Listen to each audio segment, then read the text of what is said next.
প্রিয় বন্ধুরা, এসে বাংলা চ্যানেলের পক্ষ থেকে আপনাদেরকে সবাইকে জানাই আমি আমার আন্তরিক ভালোবাসা। তো এই করোনার মাঝে আমি ছাদ বাগানের বিষয়ে বেশ মনোযোগী হয়েছিলাম। আমি আপনাদের আজকে আমার ছাদ বাগান সম্পর্কে কিছু তথ্য দেব বা কিছু বলবো। তো চলুন আমার ছাদ বাগানে যাওয়া যাক। প্রথমত আমার ছাদ বাগানের পূর্ব দিকে আমি একটা ব্যারেল কেটে এখানে কিছু কাঁকরোল গাছ লাগিয়েছিলাম এবং বৃষ্টিতে আমার মনে হয় যে গাছপালা খুব ভালো বাড়ে। বাতাসে বা বৃষ্টির জলের ভিতরে নাইট্রোজেন থাকে, প্রকৃতি থেকে একটা সার বা একটা উপাদান পাই। তো আমি আমার এই ব্যারেলের ভিতরে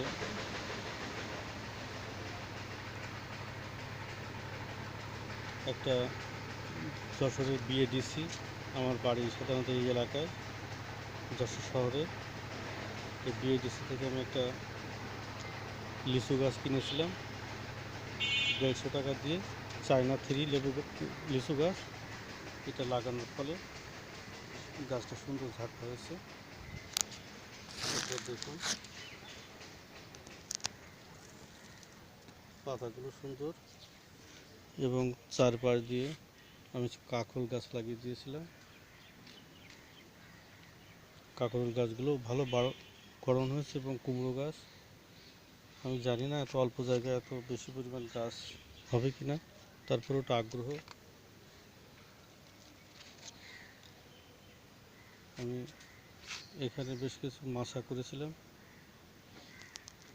এবং মাছাতে আমি এখানে একটা পরিত্যক্ত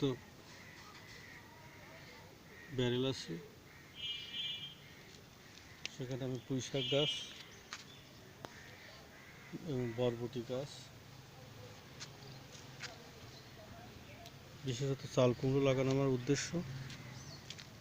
একটা নিজে কোনোরকম একটা মাছা তৈরি করেছিলাম বাঁশ দিয়ে, এবং একটা চাল কুমড়ো গাছ, মূলত 5-6টা বিভিন্ন পাশ দিয়ে চাল কুমড়ো গাছ আমি আমার মাছার উপরে তুলে দিয়েছিলাম। ফুলগুলো দেখুন, সাধারণত এই ফুলগুলো দিয়ে চাল কুমড়ো হবে না, কারণ এটা হচ্ছে পুরুষ ফুল। মেয়ে ফুলগুলোর সাথে গোড়ার দিকে ছোটো চাল কুমড়ো নিয়ে ওঠে, এবং সেইগুলো যদি সুন্দরভাবে বড় হয় তো চাল কুমড়ো হবে। যেমন এখানে একটা দেখতে পাচ্ছেন, এখানে একটা দেখতে পাচ্ছেন চাল কুমড়ো সহ। এটা যদি সুন্দরভাবে বড় হয়ে ওঠে, পোকায় না কাটে, তাহলে একসময় চাল কুমড়ো হয়তো হতেও পারে। যতদূর দেখা যায় শুধু চাল কুমড়ো গাছ দেখা যাচ্ছে। আমি একটা মাচা তৈরি করেছিলাম এবং মাচায় চাল কুমড়ো গাছ দিয়েছিলাম। তো এখন বর্ষাকাল, জবা ফুল খুব সুন্দর ফোটে। আমি ড্রামে কিছু জবা ফুল গাছ দিয়েছিলাম, এবং এটা অন্য সময় ফুটবে না, এবং হতাশার কিছু নেই, এই বর্ষাকালে এগুলো প্রচুর ফুটবে। আপনারা দেখতে পাচ্ছেন জবা প্রচুর ফুটে আছে। ফুল গাছের প্রতি আমার খুব আকর্ষণ।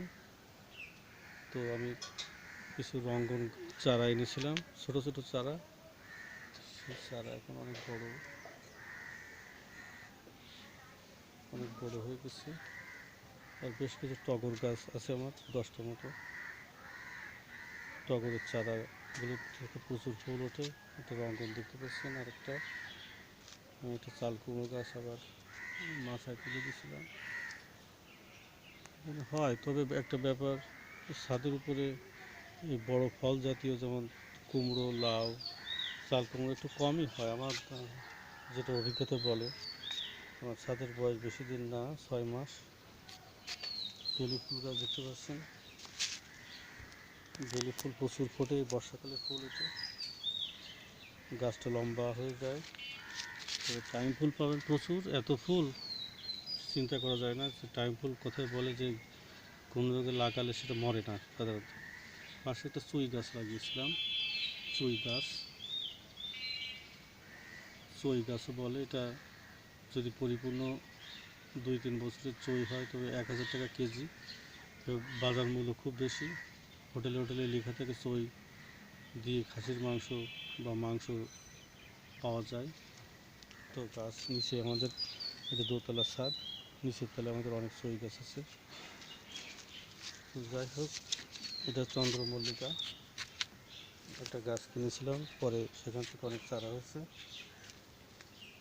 বন্ধুরা, আর একটা ড্রাম,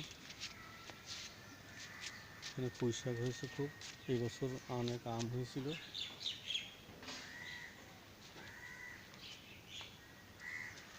পাশে একটা পুঁই শাক দেখতে পাচ্ছেন। তবে ড্রামে পুঁই শাক খুব ভালো হয়, আমি তার বাস্তব প্রমাণ। গাছের চেহারা দেখলে বুঝতে পারবেন, খুবই মোটা, খুবই সুন্দর। এবং এখানে আমি মূলত ড্রামটা ব্যবহার করেছিলাম, ড্রামটা কিনেছিলাম লেবু গাছ লাগাবো বলে, কাগজি লেবু। গাছটা বড় হচ্ছে কিন্তু আসলেও বড় হচ্ছে না। আমি চেয়েছিলাম এতদিন হয়তো ফুল টুল আসতো, কিন্তু আসেনি। পাশে কিছু উচ্ছে গাছও আছে, ঢেঁড়স গাছও লাগিয়েছিলাম। ঢেঁড়সের ফলন এবার খুবই ভালো হয়েছে। আমার ছাদ বাগানে অনেক বরবটি গাছ আছে। এই ড্রামটা সার তৈরি করা হচ্ছে, এখানে কিছু একটা গাছ লাগাতে হবে।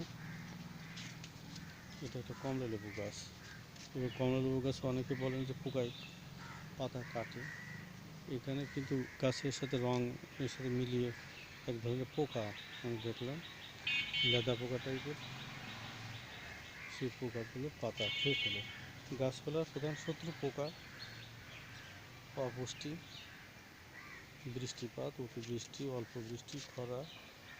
ছাদ বাগান যারা করেন তাদের একটা নেশা, বাগানের গাছগুলো ভালো হোক, সুন্দর হোক, ফল হোক। এই পেয়ারা গাছটা হঠাৎ করেই জন্মেছিল, এটা পাখিতে খেয়ে হয়তো পায়খানা করে সেই চারা, এটা আমার লাগাতে হয়নি। এখানে কিছু টগর চারা দেখতে পাচ্ছেন, এগুলো খুবই ভালো ফুল ফোটে, খুবই সুন্দর ফুল। নয়নতারা দেখতে পাচ্ছেন, নয়নতারা প্রচুর ফুল ফোটে। এখন সকালবেলা প্রচুর ফুল ফুটে ভরে থাকে।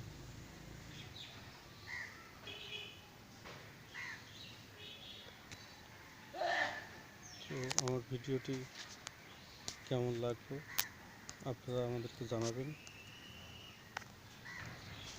আশা করি কমেন্টস আপনারা জানাবেন কেমন হলো।